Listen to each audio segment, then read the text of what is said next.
Hi there, everyone. This is the first of what should be several kind of how-to videos on Grand Tactician Civil War. It is a game, if you're familiar with the channel, it's really the first game that I start recording and publishing videos on, and it's a great game. Uh, what makes it great is what also makes it a bit of a challenge. There is I would say a bit more, a good deal more of a learning curve because there is more to do in this than other Civil War games that are out there. And again, there are many others.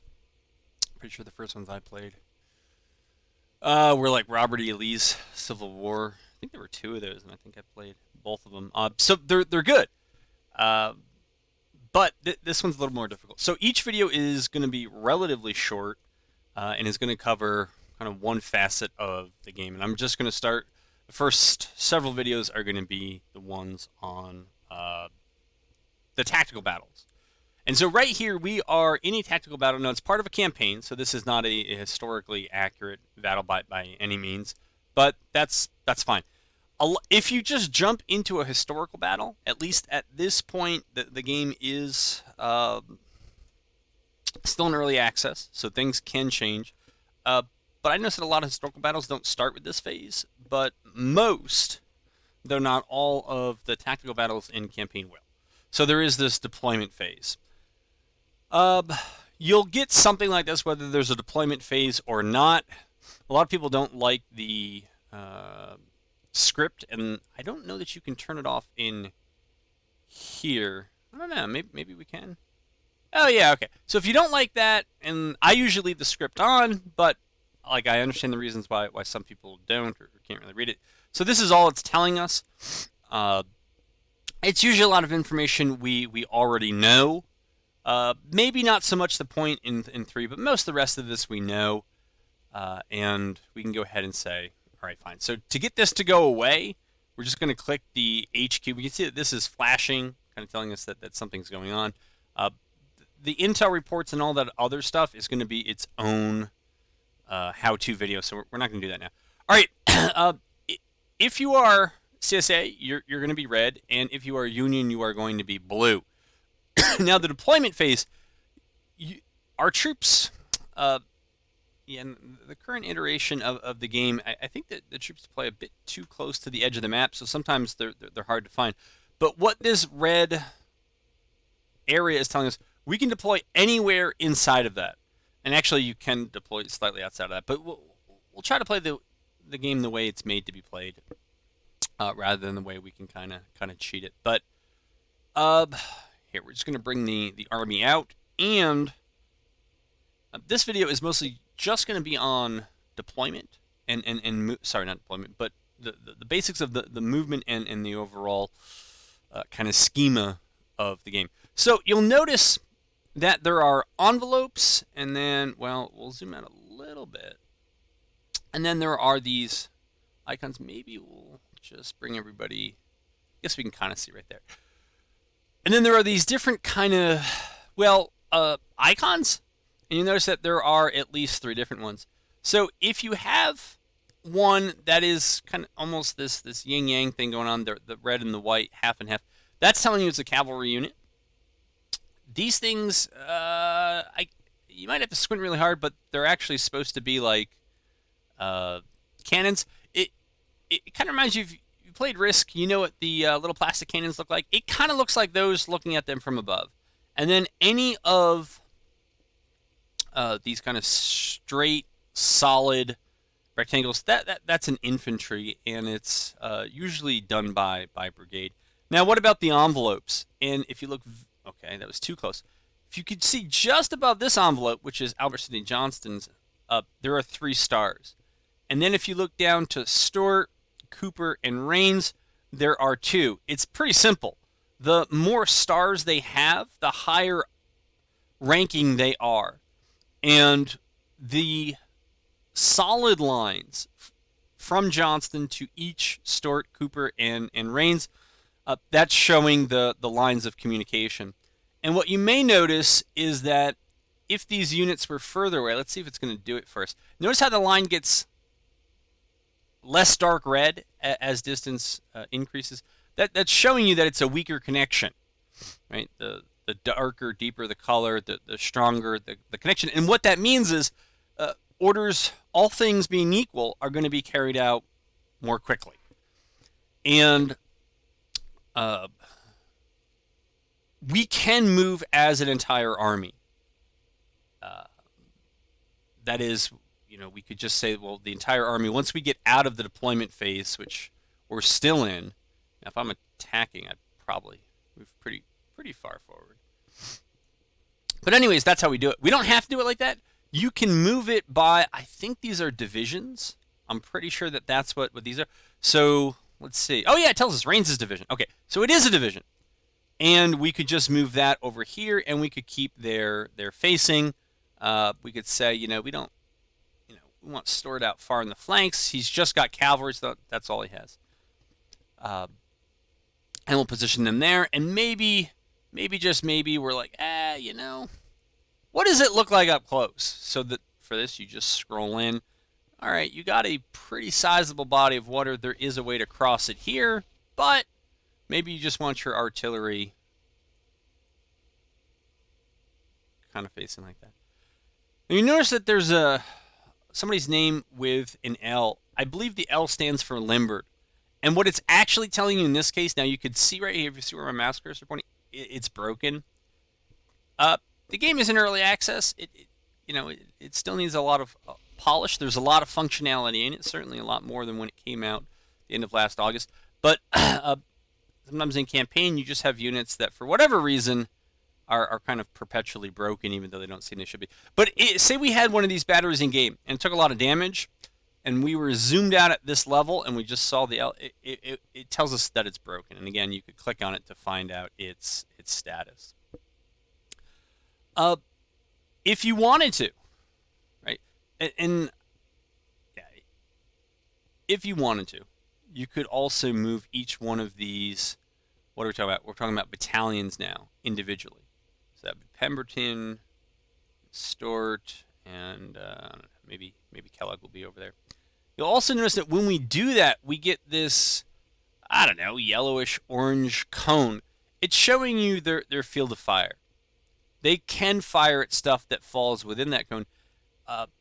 Now, if a unit, you want them to shoot at something else that's maybe over here and it wasn't originally in the cone, in the deployment phase, it's a pretty easy rotation. And in battle, if they're just turning about the center, they can do it near instantaneously.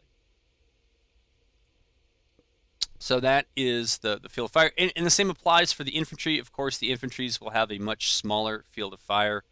But let's do one thing at a time here. Again, when you click on any one of these units, you get a lot of information about it. A lot of it, I think, is self-explanatory.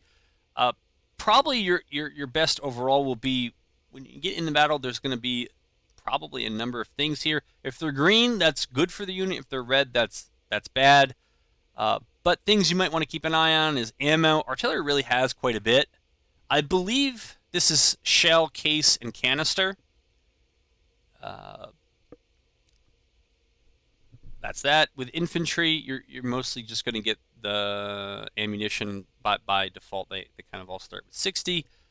And you get some other information about it that is, I think, self-explanatory, right? If you're tired, you move slower. If you're well-trained, more morale. I think they might.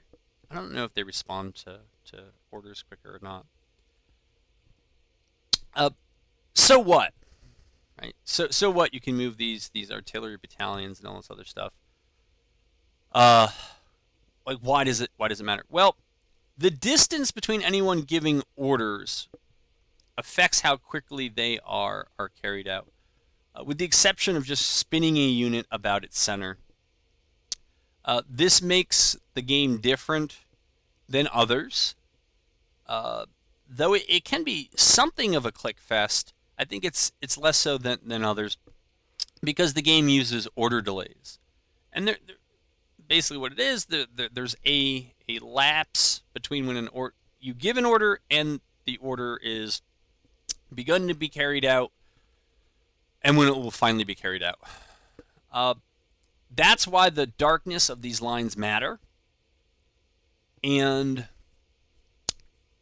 all things being equal, you want it to be darker, that means it's going to be carried out as quickly as possible. You can change just where the envelopes go, which are really the headquarters. So again, this is the Cooper's Division headquarters. This is the overall headquarters. Right, that's Reigns' HQ for his division. It starts. The way you do it is you just click on the envelope. So look at Johnson. Like, he's got good contact with Cooper and Reigns, but it's a bit delayed with Stewart. So depending on what you want to do, you might want to move Johnston closer to Stewart, at least early on. And so the way you do it is you just hold the Alt, nothing else, and then you right-click where you want it to go. Now you'll see, all right, so Johnston's farther away from Cooper, but he's closer to Stewart, and he's got good, solid red connections to all of them. So they should move relatively quickly in terms of receiving their orders, and then depending on some of the characteristics of Stewart, Reigns, and Cooper, they'll then do what they are told to do. What I have found, at least as the game stands right now, is once you do that to a commander once, you move them somewhere by holding Alt and then right-clicking where you want to move them, I believe you have to continue to do that for the rest of the battle. Now, that's not a problem for me because I really micromanage where these guys are. Right? I want Cooper here because he's got good red lines with all of his battalions, and he's got a good connection to Johnston. There are other times, particularly with cavalry, where it's going to be quite far away. And so in those cases, this is going to be a very light pink line. Like, it is what it is. And I'll try to move Stewart so that he's kind of equidistant between his two cavalry battalions and also whoever, well, in this case it's Johnson, whoever the army commander is. I should mention, while I'm saying all of this, I'm not an expert. This is not how you do everything in this game. There are so many people that know so much more about this game than I do that I'll leave it to them. This is a tutorial for those of you who are picking it up. Maybe at the end of all these intro tutorials, we can talk about some of the more advanced stuff. But this is just your basics here. So that's what you care about here when it comes to movement. We will start in just a second. I wanted to mention one of the things you do in a deployment phase is you can build stuff instantaneously.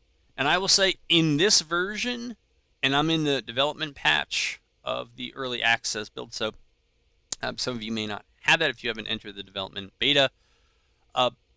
I cannot build once the battle starts. My guys won't do it.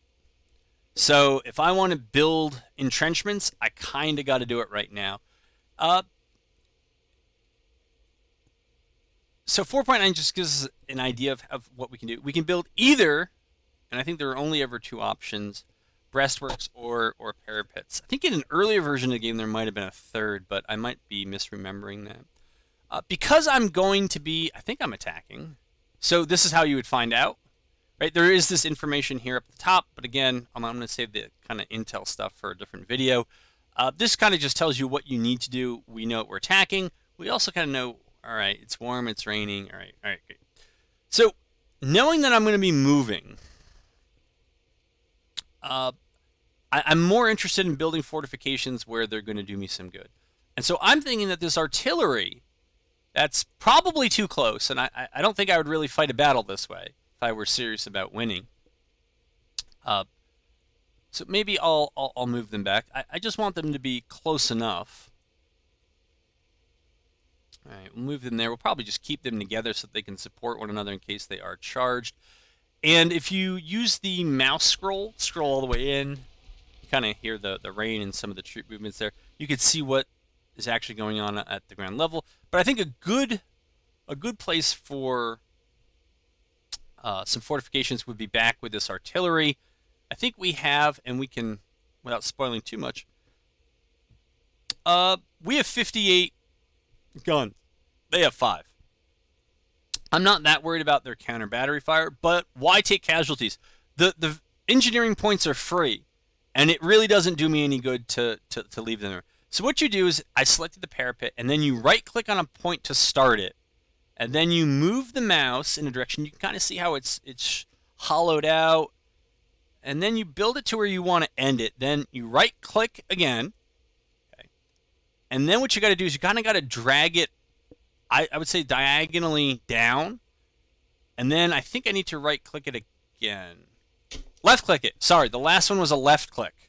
But that's how you finish it. And then, to make sure you're getting good use of it, you click, left click, on the unit. You then right click and try to drag it with its facing in some direction that's pointed towards the enemy. And again, anything inside this orange arc, if you can see it, is within their field of fire. You'll notice that there's this little information thing that was added once it was being used. And that means that the unit is in the fortification, and whatever cover it's going to get, it's got. And then if you click on the individual units, you can see it tells you what the cover is. It's the earthen parapet.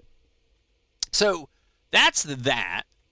If I'm going to be attacking, I'm most likely going to go up and over there. And, yeah, we'll have stored in the flank. But if I can, I'm going to have Johnston here, because I think this army is going to have to go up and around. So that's what I'm thinking about. The last thing I'll talk about for this video, and then and you'll notice that I have additional victory points left over. Victory points, getting ahead of myself. Engineering points.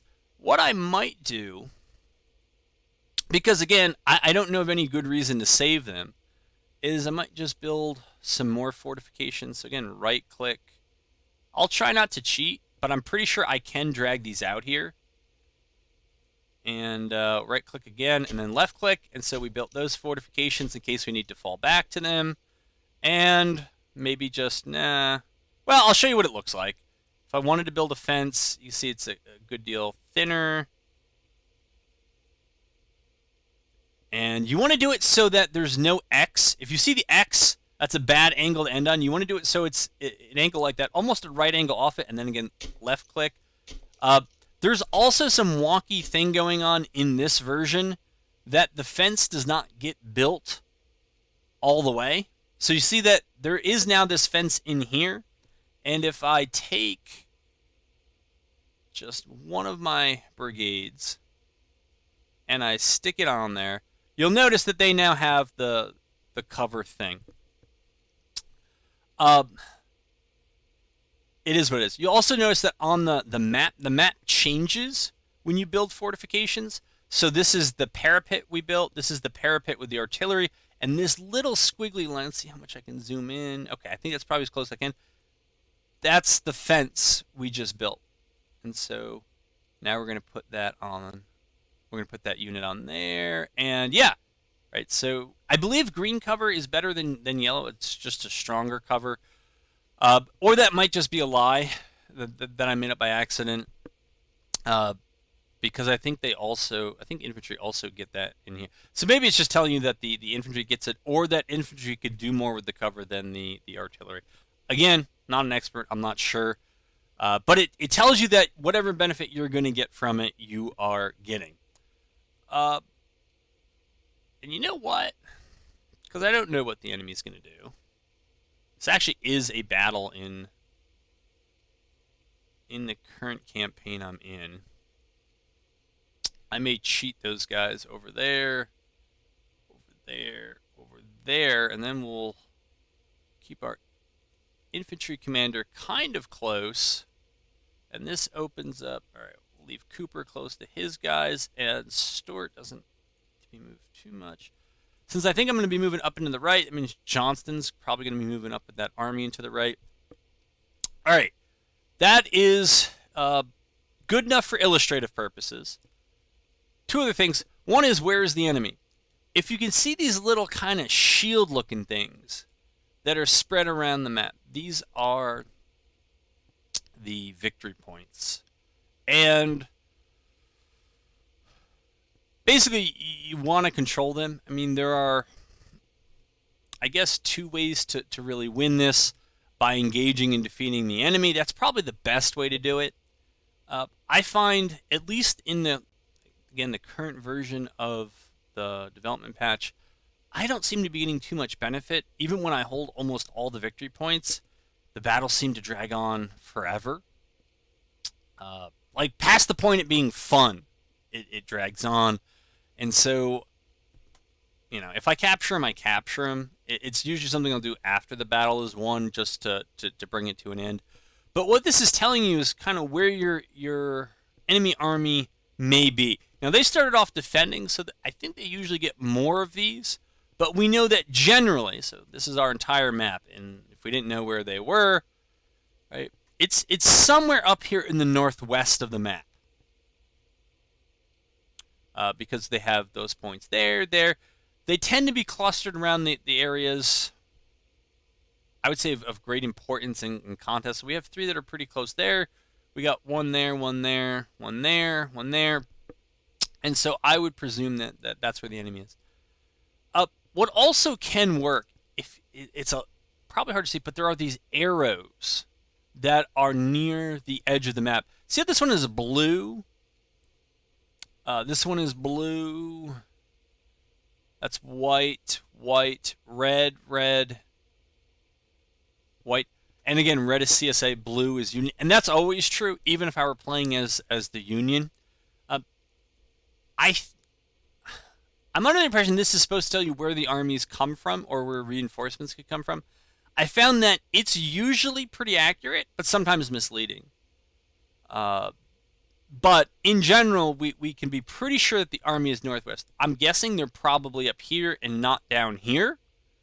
If they're down here, that's actually great because we don't have to cross any water to get to them. But I'm going to assume that this is where they are. And so since we're on attack, we got to go get them. And we're going to be tacking into Springfield here. This is the map that was generated for this campaign battle. And it actually is in Quincy, Illinois, so having the map be of Springfield is pretty neat. All right, this one went, I would say, especially long. It is the first one, but covering the order of battle, that is the relays from the army commander down to the division commanders, down to the battalions. That's a big part of this game, and the spacing really does matter. If you didn't want to do any of that, you could have just kept the army in its default formation, but I did, because this battle I actually got to play. All right, that will do it for this one. The next one I think is going to be on infantry, and we may even start this battle up and show you how to apply some of the infantry stuff.